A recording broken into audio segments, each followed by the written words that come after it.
Sa pagdiriwang ng 40th anniversary ng Palawan Express, nagsama-sama ang lahat ng pioneers at mga partners ng Palawan Group of Companies at pinarangalan ng kanilang mga empleyadong may malaking kontribusyon sa kumpanya. Si TJ Mendoza sa balita. Naaalala nyo ba to? Umere ang ads na yan ng Palawan Express ilang taon na ang nakakalipas. Naging tatak na ng Palawan Pawn Shop at Palawan Express pera padala ang mura, mabilis at walang kuskus balungos. Kaya naman naging household name na ng kumpanya pagdating sa sangla at pagpapadala. At noong August 5 at 6, nagsama-sama ang lahat ng pioneers at mga partners ng Palawan Group of Companies para ipagdiwang ang 40 taong anibersaryo ng kanilang kumpanya. It's the Palawan Group's 40th anniversary. So from 1985, we started as a single branch, single business as a pawn shop, started by my father and mother, Bobby and Angelita Castro. Fast forward to this year, we're celebrating our 40th year, so really it's about honoring the past. Sinabi ng President and Chief Executive Officer of Palawan Group of Companies na si Carlo M. Castro na nagsimula ang Palawan Pawn Shop at Palawan Pera Express Padala walang iba kundi sa mismong Palawan. Pero ngayon, the term we use is BRICTEC kasi Palawan is really present.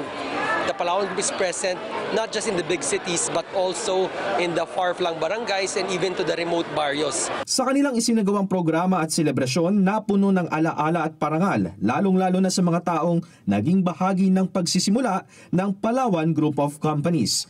Bukod sa pagdiriwang sa tagumpay ng kumpanya, mas higit na inalala ang mga tao sa likod ng Palawan. Isa na dyan si Cesa na nakapagpundar na ng bahay at lupa dahil sa kanyang trabaho bilang field supervisor. Ako po ay lubos na nagpapasalamat. Nahiyak na ako, diba? Sa Palawan. Dahil kung hindi kay Palawan, hindi pa ako nagkaroon ng bahay, ng sasakyan, nakapagpatapos po ng anak ko, being a single mother lang po. Sa isang mahabang FB post ni Sena, ipinahayag nito ang kanyang taus-pusong pasasalamat sa Palawan Group of Companies. Malaking tulong aniya ang kumpanya, lalo pati sa siyang single mom.